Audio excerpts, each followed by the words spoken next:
Okay, so what's your view on atheism and agnosticism? Okay, great. I'd rather follow on to the discussion that me and Ian were having. Oh, okay. Ian made generally he made a few claims, but first one is that he is an atheist, so he doesn't have to provide any evidence. Now, what I had said, if that was the case, then he would be agnostic, because agnostic means I do not know. When you're saying you are a theist, you are saying that I know that God exists.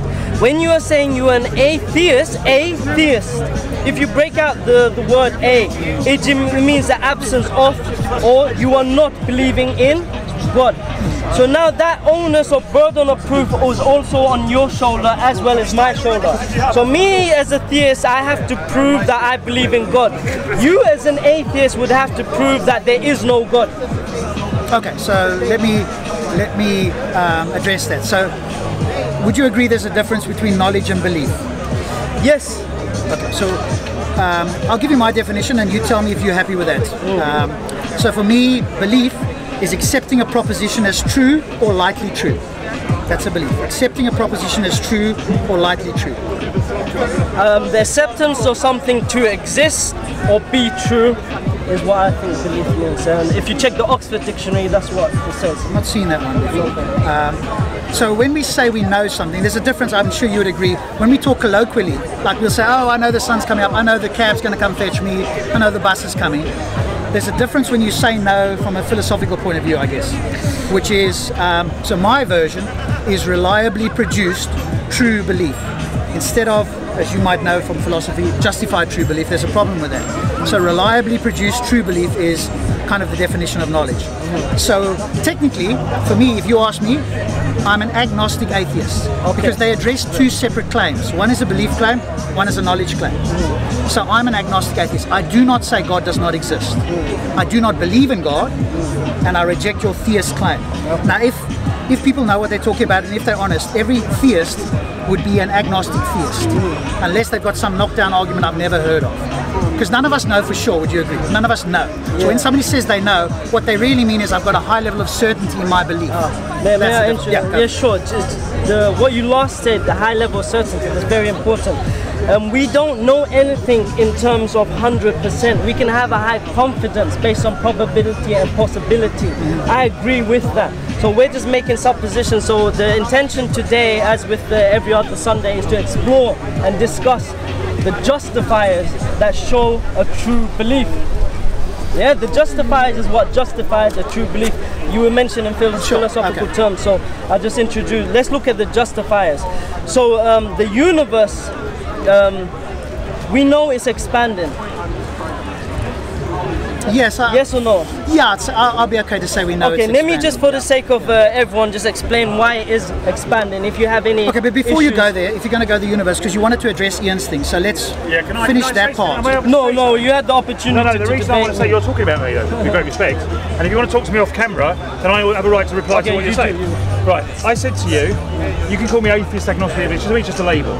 I made it very clear I do not believe in God and gave you reasons why I didn't believe in it. I was very true to my belief, okay? Why I don't believe there is a God, and that's where we were. Okay, I don't think you gave the evidence. Now there is no filming evidence of this discussion. So next week there will be. So we'll do it next week. Okay. But I'm sorry, Rob, I have to do this because otherwise I've got no issue with it. But you're making claims about me without me being to answer. But next week you can justify your belief. I knew. Absolutely. All I'm saying is my point of view. I don't believe there is a God. Yeah, sure. I respect you. Is that what he said? I did say I did not believe in God. If that's what he said, I've got no problem with that. No, he said he's an atheist. Okay, because do you know why? Because he's trying to label within what he's believing. Ian, we'll discuss another time, just for the fluidity. But you know I do not believe in God and gave you my reasons why. You didn't give reasons. I gave you plenty of reasons. Do you have time next week? I understand that, but I did give them to you. Okay, so I see with that. Anyway, one second. So the expansion of the universe, we say in 1916 you had the chap called Einstein. Yes. Everyone knows Einstein. He came up with the theory or the equation E equal to mc squared, which showed the universe was expanding. In 1927... No, that's not what that equation shows. But no, this is one of the implications of the equation. That's why he introduced the cosmological constant, which he later said was the greatest you've read the book, good. Yes. Thank you. Okay, good. So E equals to mc squared does show that the universe is expanding. Well, it talks about gravity, doesn't it? We'll get back to that. Lemaitre, even if you disagree with one of the premises, as long as you agree with one of the other premises, the point can be made. So Lemaitre in 1927, he found something which is similar. Empirical evidence was established by Edwin Hubble in 1928. This was later confirmed by Penziel and Wilson in 1956. Yes. And then the Colby Explorer in 1992 also confirmed, because of the temperature that was found in the galaxy, and the universe. We don't have to go into too much detail on this, but we know now that the universe is expanding. Yes. If something were to have been expanding and we were to reverse time, yes, that means that the universe must have, according to science, come from a singularity. No. Okay, could you explain why? So there are various theories, and I'll just give you 3 of them because hopefully, okay, let me just make sure. Are you saying that no, let's leave it for a moment. I won't go there because otherwise we'll move on. So there are we using phones? Well, just to give you, so that you can see a picture. I think it's easiest. So I don't know if you guys can see that. There we go. So that's the most well-known model. That's the inflationary model, which you're probably well aware of, yeah? Which says that the universe began from an infinitely dense, infinitely hot point. Correct. But there are competing models. There's one that this model suggests that the universe had no first cause. So what we've got to be careful is what we really should be saying is we don't know for sure at this stage. And so for you to claim that the universe came from a singularity, in other words, it had a beginning in the sense that you understand, we're not at that point. So we can't make that strong claim. Okay, not Rob, even the cosmologists can do Rob, what is the strongest opinion amongst physicists? Is it this model or is it the singularity model? So it's split, but most of the data points towards inflationary model. Okay, thank you. Yeah. That's why I'm dealing with it, because only a marginal amount of physicists refer to these such models. True. One second, the consensus amongst the scientific community say that the universe came from a singularity. So I don't want to here deal with fringe opinions. Otherwise we're going to be jumping into every single opinion. I agree in one sense, but then you mustn't make claims that something else is impossible. Okay, great. That's the main thing. So the point here now is that there's high confidence that the universe came from a singularity, and you have to. I wouldn't say high confidence. According to reliance on other physicists who are authoritative in their field. Because you and I are not authoritative. Don't make it sound like it's like a sure thing, because it's not. No, but I'm saying that I'll repeat the language, that we can have a high confidence based on relying on authoritative physicists. Even my buddy Phil, who's a cosmological expert, would step back from saying that language. But okay, let's. The reason why, I mean, okay, you can laugh. Okay, but the reason why, because I don't want to make those sort of strong claims. So let me follow through from the discussion. Sure. Now, all laws of physics break down at the singularity. Yes, because either way, you have to, even if it's the Big Crunch and the singularity model, all laws of physics, would you agree, break down at the point of singularity? So general relativity gives out, is what you mean. No, all laws of science. Quantum mechanics doesn't. That's how they explain it, don't they? Okay. So where would you say that the universe came from? There's various options there. So I don't know is my answer. I don't know, quote, where the universe came from. That's why I gave you the other models. Okay, but it must have come from somewhere. Would you conclude that? So there's different options, but yes, philosophically, I think something would have to always have existed. Great. So something would have always existed. We all heard this now. Allow me to build up on my discussion. Sure. Now, the universe is made out of certain properties. Now, that thing that created the universe, would it be in the universe or outside the universe? If it created the universe, are we only talking about Let me make the point and then we can... No, but talk to me. It's not an audience discussion. Stay with me. Okay, the universe, it had a point of creation, and you mentioned that something created something. This is what you said. Careful, don't use the word creation. Okay, something caused it. Caused what? The universe to Big Bang. Something caused the universe to Big Bang. What did you just say? So you know about inflationary model, yes? Yeah. But hear what you said. Yeah, I asked you, did something cause the movement in the Big Bang? Something caused the movement in the Big Bang. You said something before. Yeah, sure. Okay, it's just not language that I'm... Now, time is a property of the universe. This something dwells outside of the universe. So time, as we know, is not in that realm where that thing as he said, Okay, but speak to me, exists. speak So to me. that thing is timeless. Material is also a property of that universe. So that thing which is timeless is also immaterial. I'm next to you. Oh, sorry. You're shouting, it's okay. So that thing is timeless, immaterial. Yes, I know where you're going. Yeah, Yes. immaterial. It did cause the creation of the universe. Yes, but the universe, if it had a beginning, it is a creation. Now, under naming systems, what do we call something that possesses these superhuman attributes? Well, I don't know, because I don't accept that that it's a something in the sense that You you said mean. something. In the sense that you mean. What sense did you mean? So Because it seems now that this is semantics, that you run away from your own claim. I understand. Let me expand on that. You said it is a something. I explained there are certain attributes which are only properties of the universe. That thing which dwells outside the universe has to have the properties of eternal, timeless, spaceless, and there's more. For example, the universe runs in laws, the laws of physics, laws of motion, instead of lawlessness. So these laws, intelligence has to come from somewhere. So this thing which is eternal, timeless, spaceless, immaterial is also a lawgiver. So how would you respond to this? Sure, there's multiple options out there. We are speculating because we don't have science on this. Would you agree? Yes. Okay. But So- we have to go to. but we're all speculating. So I can give you alternative models. One is the quantum vacuum, and later on today there'll be a gentleman here, if you stay here long enough, who will give you the exact information. But the quantum vacuum can bring a universe into existence exactly the way we've got ours. So we now have a non-naturalistic explanation. We also have the multiverse, and if that's true, because the beginning that you're talking about from Alan Guth postulates a multiverse. There's no cosmologist on Earth that I'm aware of that postulates that God created the universe. Okay. So whichever beginning you want to go back to, every single one of them will have some kind of naturalistic explanation. Okay, great. So you can't take one of them and then say, oh, I'm not going to accept what they say for the beginning, because that's the like majority of inconsistent. physicists, the majority of physicists, are you saying they do not believe in God? The majority of? Physicists. I don't know about the majority. I would Okay, imagine so. Yeah, I just don't know from how the- to quantify something. Well, if we look at the American, Scientific Institute in America, about 97% are non-theists. Okay. But that's besides the point. Yeah, sure. I'm not sure how we quantify this anyway, but what's interesting, do you know the gentleman who came up with the string theory or helped with the string theory, Mikio? Yes, yeah, he's a little bit airy-fairy in the He's sense. authoritative though. Yeah, he's more like woo. He's more like consciousness is out there floating about. I'm not sure you'd want to quote him though. How's he help you? Oh yeah, sure. He previously was an atheist, but he said there's too much complexity. So what is he now? Now he's a deist. Deist is more. You wanted me to say atheist. No.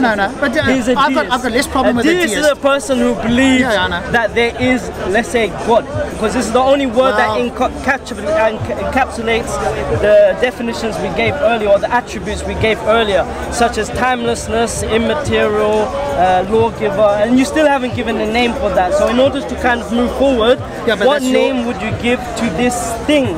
This is the word you use, thing. No, not what thing. You mean said that- thing. What thing do you want me to give a name to? The thing that caused the universe. So I said to you, one option is the quantum vacuum, another is the multiverse. Okay, so you Or another one is the laws of physics, because one of the things that my cosmological buddy, who's much more studied than I am, said to me is, what prevents the laws of physics from existing eternally? What prevents just the laws of physics, the laws themselves?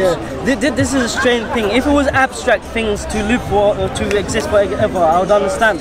But laws of physics being a property of the universe, I don't think that universe can be eternal. No, not the universe, but the laws. But the laws of physics dwell within the universe, right? It's Yeah, the but property of the universe. But they could be outside of the universe. That's we can't say postulating. But what we do that's know what is we're that the doing. laws of physics is a property of the universe. Correct. So we know the universe doesn't exist forever, correct? Or do you think otherwise? I'm undecided on that, because again, I've got a model that shows it can exist forever. Okay, one of the concepts is if there was an infinite sequence of events in the past, we would never be in the present. Yes, I know. Now this That's has a been misunderstanding. yeah, could you explain perhaps? I'm not an expert, but I've got the video on this with full explaining. There's a misunderstanding on the infinite regress, because there's two versions of time, an A and a B theory. And the theists who come up with this, you can't go backwards in time, use a particular theory of time which most cosmologists don't accept. And so using the other theory of time, you don't have that problem. I'm just giving you like a very broad thing. I've got the video which I can add to my channel if we like, so that I can cut in my guy who's actually giving the explanation if we want to learn. If we want information, then we need to speak to the experts. None of us are walking encyclopedias. I can see this, and you know, someone. But I wish my buddy Phil, if you're going to come here, I'll take you. I'm not a philosopher. No. But you're talking a lot about the universe. But you seem to know a little bit. I know a little bit. We're both kind of ignorant to a degree. I'm very more ignorant than you. No, I don't know. I'll challenge you. I'm probably just as ignorant. But anyway, I've got somebody who's got a lot of knowledge on this. And so if you want to give me your details, I'll see if I can get him down. He doesn't come often, because most people he talks to, it's like because me and you are engaging. Sure. I set the argument that there's something, using your words, that created the universe that has certain attributes. Yeah, but that's eternal. Now you said that thing, which is what you would call, what was it you said?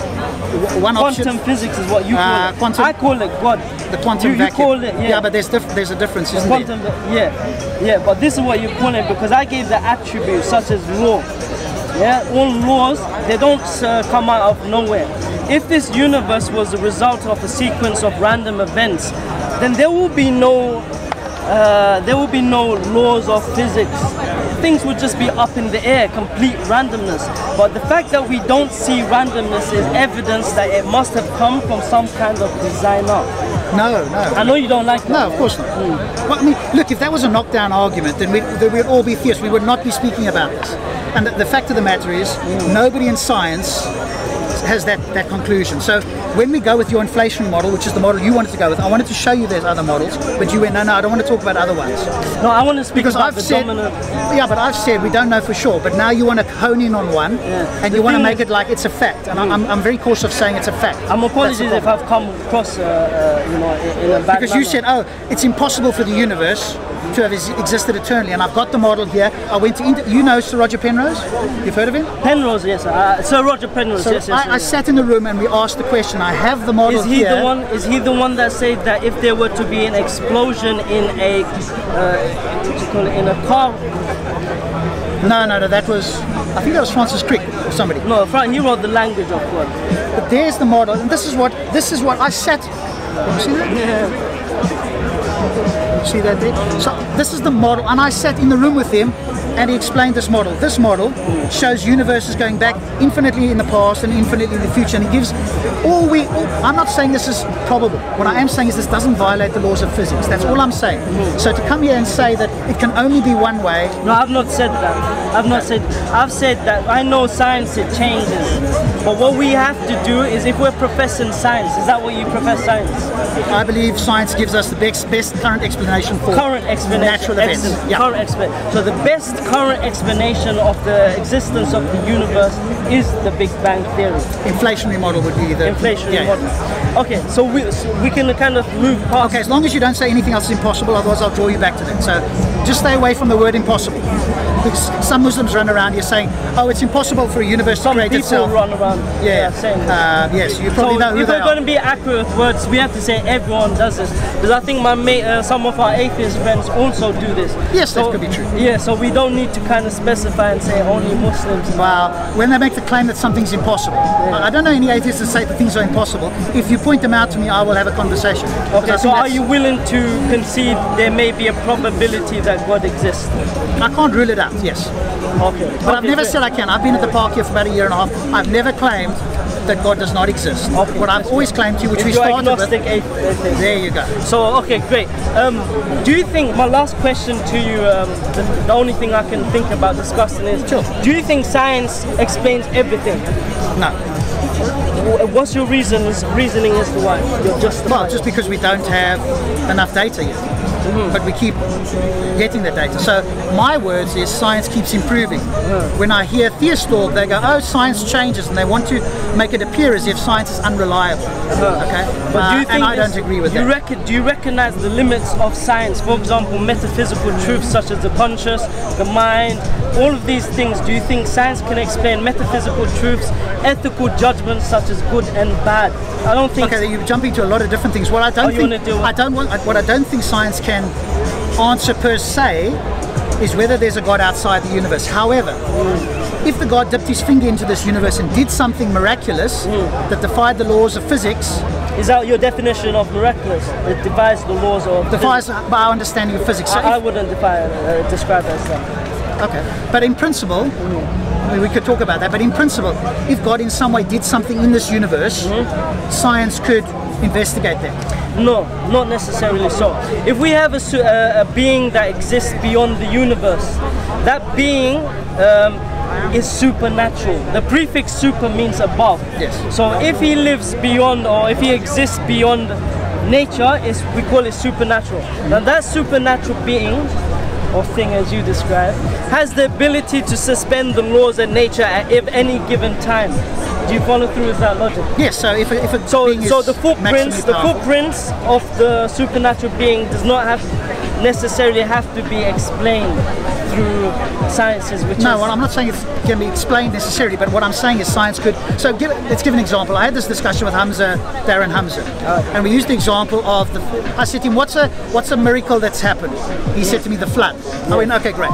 So if we could find the ark and it was mounted on top of Mount Ararat, and we could do DNA evidence, and we could see that it had every single animal that had existed on the planet. There was evidence in the ark. We could date the material of the ark to 6000 BC. We could find salt water there as well, things that couldn't be. Now I would say that's a more reasonable position, that in fact a flood happened. How else could this have happened? Now you could say, oh, that's an argument from ignorance, but I'm more reasonable. Now I'm justified in going, hey, this ark got to the top of Mount Ararat, it's dated 6,000 years, we've got all the animal DNA. Do you know what? Maybe in fact that flood did happen. That's a more reasonable explanation. So given that example, there we use science to give us a more reasonable explanation, and that's what I mean when I say science could investigate. I think sometimes we ask more than that we can actually do. The historical tools are limited.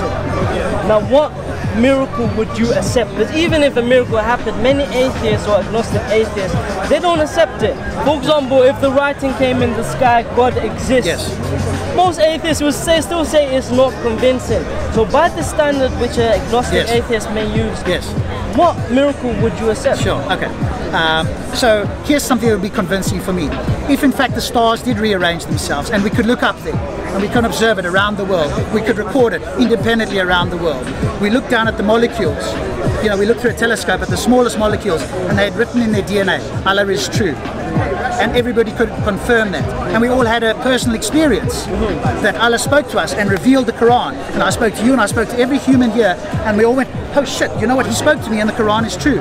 I'm going, this is evidence for me. You could say to me, oh, but the aliens are still probing your brain and that sort of nonsense, but it's not reasonable. Now I'm reasonably justified in accepting that Allah is in fact true. So if it was written in the DNA, but we say DNA is a complex language, that complexity cannot come from nothing.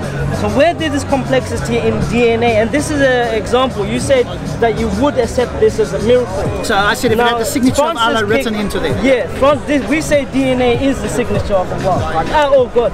In fact, the language of God, by a gentleman who you mentioned before, Francis Crick, he argues this, and he was one of the persons who had mapped the genome, human genome. Yes, yeah. You're aware of that, and this is exactly what he says in his book. Yeah. The argument for God. He said the language of God is what is called the book, and this is the very thing that he argues. But you still would not accept this. No, but remember, when I gave you my example, we need to take all of that into. I'm not going to take bits and pieces. I said to you, if all of those things happen, I would be justified in accepting that Allah is in fact true. Yeah, because you asked me for an example. You want more than one thing? Of course. Yeah. Or you want compound things? But you asked me for an example, and I gave you a series that together, if all of those things happen, and we can confirm that, I'm as an atheist going, do you know what? Allah so exists. now, the whole point of belief is there's this element of uncertainty, that you have to kind of have some self-conscious and retrospectiveness about what's around you and everything. If something came out clear-cut and said, I am the God, I exist, it leaves nothing left to the imagination. It wouldn't be much of a test or a life. It would be quite ridiculous. Yeah, but that's just, do you understand from a theological point of view? Yeah, but that's just a claim. It takes away. No. That's just a claim.